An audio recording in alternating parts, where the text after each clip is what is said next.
Dans cette vidéo, je vais te raconter une histoire qui m'est arrivée en Russie quand je suis allé en Russie. Et je te raconte cette histoire, tu as pu voir le titre, il est un petit peu aguicheur, pour tout simplement te faire profiter de mon erreur et faire en sorte que toi, tu ne la fasses jamais. Avant de te raconter cette histoire, je te remets un peu dans le contexte parce que c'est un peu particulier. Ça faisait quelques temps que je voulais m'acheter un drone pour pouvoir faire des belles images, pour pouvoir avoir les beaux points de vue, etc. Et depuis quelques années, comme j'aime bien fabriquer des trucs, je m'étais fabriqué des drones.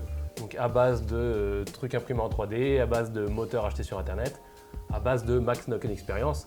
Et visiblement, les drones, il peut les fabriquer, mais pas les faire voler. Mais comme on vit dans un monde plutôt pas dégueu de technologie, sont arrivés les drones DJI. Et là, je me suis dit, j'ai pas l'argent. Quand je dis que j'ai pas l'argent, c'est que j'ai pas l'argent pour acheter le drone, et surtout, j'ai pas l'argent pour cracher le drone, perdre le drone et avoir perdu mon argent. Et toujours pas avoir fait de belles images.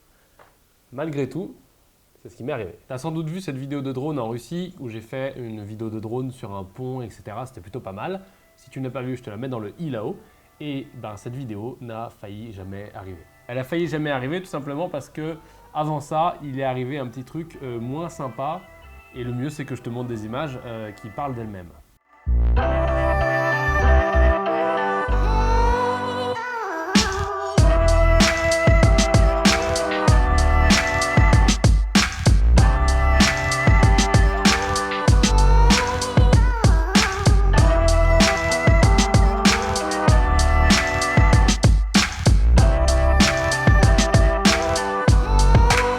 This is Houston. Say again, please. Houston, we have a problem. Maintenant que tu as vu le crash, et avant de te montrer comment j'ai fait pour récupérer le drone, et si je l'ai récupéré, c'est parti, je t'explique rapidement pourquoi c'est arrivé.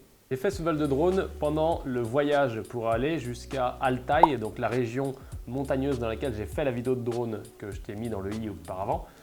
Et donc on faisait une pause sur le bord de la route pour aller aux toilettes, comme tu peux l'imaginer. Il n'y a pas vraiment de toilette, hein, c'est la nature.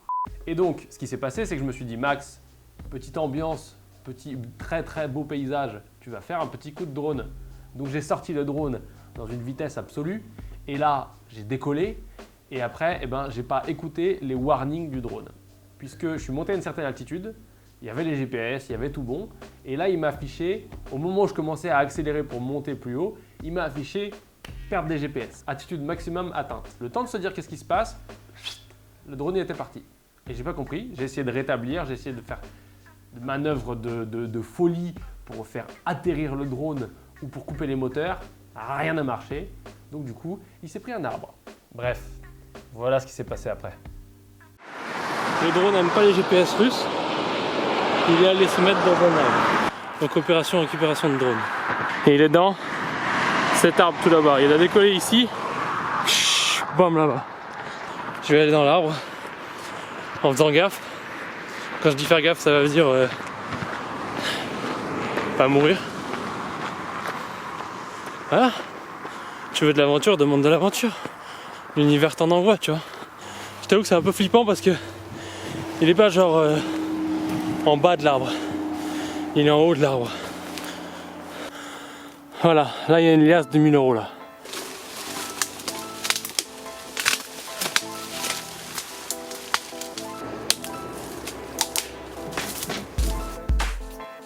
C'est haut.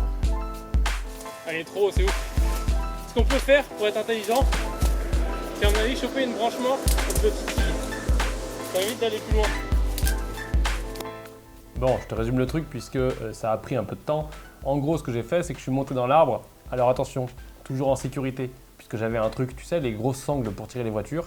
Donc je me suis fabriqué un baudrier, puisque j'ai quelques années d'escalade derrière moi, et je suis monté en marnachant au corps de l'arbre. Voilà, donc ça c'est ce que tu vois pas, puisque ma copine n'a pas filmé. Ensuite, ce que j'ai fait, c'est que j'ai utilisé différentes méthodes pour essayer de récupérer le drone. La première étant secouer l'arbre. Donc tout simplement, le drone était tout en haut, genre vraiment la dernière branche. Et du coup, j'ai secoué, donc en me mettant sur une branche, et je secouais l'arbre comme ça. J'ai secoué pendant 3/4 d'heure, donc du coup, j'ai un moment où j'ai failli m'évanouir, puisque juste j'avais faim et je secouais comme un fou dans l'arbre depuis tout à l'heure. Mais c'est pas grave, je me suis posé, et après, je me suis dit, je vais m'arnacher vraiment au truc, et je vais monter jusqu'en haut de l'arbre. Le plus haut que je peux en tout cas. Je suis monté, et je suis arrivé jusque là où je pouvais plus monter, puisque l'arbre commençait à être comme ça. Donc j'ai lancé des cailloux pour essayer de toucher le drone.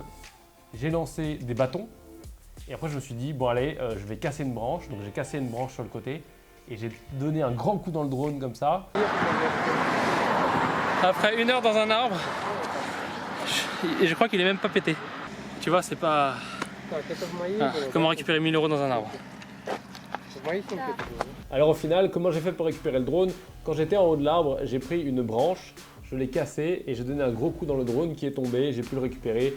Je suis descendu de l'arbre. Alors attention, en faisant très attention puisque c'est à ce moment-là que tu peux te faire le plus mal parce que tu crois que c'est fini. En fait, c'est pas du tout fini. Hein. C'est toujours les 100 derniers mètres les plus dangereux puisque tu crois que c'est bon et en fait c'est pas bon. La morale de cette histoire, c'est tout simplement qu'il faut faire hyper attention.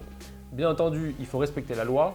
Là, pour le coup, j'étais sur le bord de la route en Russie, donc je ne me suis pas vraiment inquiété de la loi puisqu'il n'y a pas vraiment de loi, puisque 20 km à la ronde, il n'y avait rien à part des champs et des arbres malheureusement. Mais ce qu'il faut, c'est respecter la loi et prévoir non pas que tu es un bon pilote, même si tu es un bon pilote, il faut toujours prévoir le pire, d'accord? C'est-à-dire que là, quand tu vas voler à tel endroit, tu te dis, ok, si je me crache, qu'est-ce qui peut arriver? Où est-ce que je peux tomber? Comment ça va se passer?